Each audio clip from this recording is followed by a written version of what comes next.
It's time for Talk of the Town on KTLO FM, brought to you by Gail Clark, your Mountain Home Edward Jones financial advisor on Cardinal Drive and Highway 62 East. Talk of the Town highlights upcoming events and interesting people in the Twin Lakes area. And now here's your host. And welcome everyone to Talk of the Town. I'm Sammy Raycraft, your host. Got a special guest today, Dana Scott. She's the library director at the Marion County Library in Yellville. Dana, how are you doing today? I am doing awesome. We are having some great things go on, but before I be rude and talk about myself, is everything going well over at KTLO and with you? Oh, everything, it's always a new day over here. If you, things are always changing. It's always exciting. I love being here every day, and I love talking to folks like you and hearing about the great events that are going on locally. Yes. Well, we like talking about ourselves, or at least I do. I love this awesome little library here in Yellville. We've got some great things going on and some kind of scary things going on. So I'll start with the great things. If you are getting our newsletter, you already know about some of our amazing things, but I'm going to talk to those folks who maybe haven't looked at their newsletter yet or haven't been to our website to see what's happening. As a reminder, we have hobby supplies in the library. So if you're into games, yarn, loom knitting, you can come on in and check out those items, any of them. You can check out yarn, you can check out looms, you can check out games, or if you're already, hey, I know I want to buy that yarn or those looms or those games, we have them for sale. So if you want to try before you buy, come on in, check them out with your library card, and then, I love that game or I love playing with that loom, you can go ahead and buy it, and then it is yours forever. We have loom knitting every Wednesday at noon, and we do all different kinds of crafts with our looms. We make Afghans, we make Christmas stockings, all different kinds of stuff, even just hats and scarves. So come on in. It's free to just jump on in, join us, play with the looms, and again, you can check them out or buy them when you're ready to go for that. We have coffee and any hot chocolate, hot tea. While you're at a program, that's free for you to just enjoy a hot beverage. We also have Grannies Who Game at 10 a.m. on Wednesdays as well. Wednesday's a big day here. It's a big in-house programming day. And Grannies Who Game is super fun. Sometimes we even overlap and get into that loom knitting time because we sometimes forget to just pick those short, quick games, and we get really excited and keep going. But we play all different kinds of games, from Uno to Century to Planet to Mountains to Viticulture. So we have all different kinds of stuff that we play at 10 o'clock on Wednesdays. Also on Wednesdays, and this is just the fourth Wednesday of the month, we have game night. And that's where we get a little crazy. We play things like You've Got Crabs and Throw Burrito. But if we don't have that kind of crowd, last week we played Wingspan. So if you haven't played that game, it's amazing. So we have a copy that we play in the library, and if you love it as much as I do, you'd end up buying it, which we do have it for sale.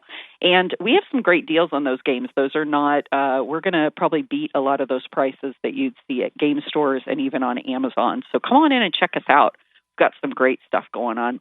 We also have virtual stories on our YouTube channel, and those are just on your schedule. So if you don't have time to pick a time each day that you want to look at stories with your kids, you just pop on YouTube at any time that suits you, and those are always running for you and your littles to listen to stories that we read. It's not just some random person. It's the people you know and love. We also, on our YouTube channel, we have tutorials on how to do some of that loom knitting that I talked about, and we even have some game tutorials. Most of the game tutorials are all about things that are online, which we have online gaming programs all day on Tuesday.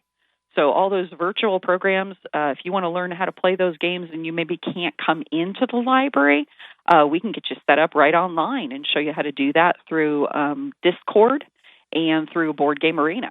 So we show you how to do all of that. If you're interested in joining on Tuesdays, just give us a call before Tuesday, and we can show you how to do that from your computer or your smartphone. Another thing that I want to talk about is our teen program. We have teen entertainment every afternoon. So those teens come in, we want to hang out with them, we'll play games, or we can just let them be by themselves because they don't want to hang out with the adults, But we have all different kinds of programs for those teens. On Wednesdays, we have a card club that comes in, and I did say card club, not car, beep, beep, but we have Magic the Gathering, Dungeons and Dragons, all that kind of stuff, and they will actually accept you. If you have not played it before, you can come on in and they will help you learn how to play those games. And let's see, what else do we have? Bite into Books.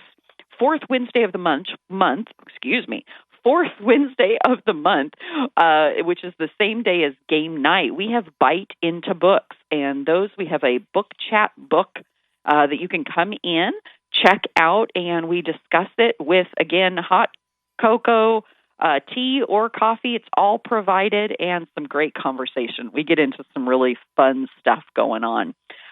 Let's see, what did I forget? Oh, here's the bad stuff. Uh-oh. Here's the thing. I know you're waiting for it, but it's kind of good. I'm sure all of our avid listeners out there and the people who actually come into the library on a regular basis know about our awful thing that happened in November, which was a flood. We had our flooring. Oh, it's terrible. We had our flooring ripped out. And thank goodness ServPro was just right down the road. They were able to come in and salvage most of our books and our collection. So it was just wonderful. So I do want to give a shout out to them. But because of the water damage, we are having to get new flooring. Well, with bids and going through the board and heavy meetings, we have finally come up with a company that is going to take care of us. March 27th is when that is going to start. Now, here's where it's going to be tricky for our patrons. We won't be able to allow you to come in and browse. We are going to try a little bit of curbside service, but with things being uprooted and moved around the library, it might be a little tricky, as I said. However, we are still going to host our programs. So we're going to be able to set aside a little area for people to come in and do that loom knitting, the book chat, the Bite into Books, the game night, Grannies Who Game. We're going to continue that, and we are going to continue the teen programs, especially on Wednesday and Thursday. We don't want to lose those folks that have been coming in. And the reason we're continuing with the programs, not only because we don't want to lose them, is we don't have to hunt for anything. We may not have technology during this time. We're going to have computers be shut down. We're going to have our desk torn apart. It's going to be really tricky for us to, I keep using that lovely word, it's going to be hard for us to find things in the library. Programs are a little bit easier because we already have those things available, and we can just pull them out and host a program, whereas looking for a book, an audiobook or a DVD is going to be harder because things are not going to be in the spot that they normally would be. So we're not going to be able to have people coming in looking for those items. But we are going to try to do that curbside service. So as long as we are closed, which we don't know how long that's going to be, you just give us a call, and that's 870-449-6015, and we will help you out the best that we can over the phone, or if you come to the door, we can do our best to get you situated. Well, but at least on the plus side, with new carpet and everything, and things getting rearranged and probably cleaned up and everything, it's going to be like a little makeover for spring. It really is. I kind of like that, the makeover for spring. We might have to use that for our flyers. So thank you for those choice words. It's all about how you slant it, right? Yep. It's not bad news. This is good news. It is. It is good news that we're having that. It's a little bad news that you won't be able to just come in and hang out by browsing. Again, we won't have computers available for patrons, and our fax machine will not be working. So it's going to be a little rough for that. But yeah, once we reopen, it's just going to be lovely. I just can't wait to see how it's going to look. So we're pretty excited about that part of it. I think it's going to be just great. Dana, you guys, I don't know how you fit it all into the days. I can tell the passion in your voice with these programs. Aww. It's just exciting to know that someone's out there investing their time into the community for people of all ages, not just the kids, but the kids need it especially. But I know there's a lot of seniors that I'm sure appreciate the services you guys offer over there. The Marion County Library, I'm going to start calling you the busiest library around. Oh, I love it. I love it. Well, we're about wrapped up for the show today. Anything else you want to touch on real quick before we head out? No, we just thank you so much for getting the word out there about us, and we love our patrons and our friends at the library, and we're just really happy to be here. So. Okay. Well, have a great day, Dana. I'm so glad I got to visit with you. I'll check in with you next time. All right. Thank you so much. Thank you. You've been listening to Talk of the Town, brought to you by Gail Clark, your Mountain Home Edward Jones financial advisor on Cardinal and Highway 62 East. To learn how she can help you reach your financial goals, stop by or visit edwardjones.com. Edward Jones, making sense of investing. Member SIPC.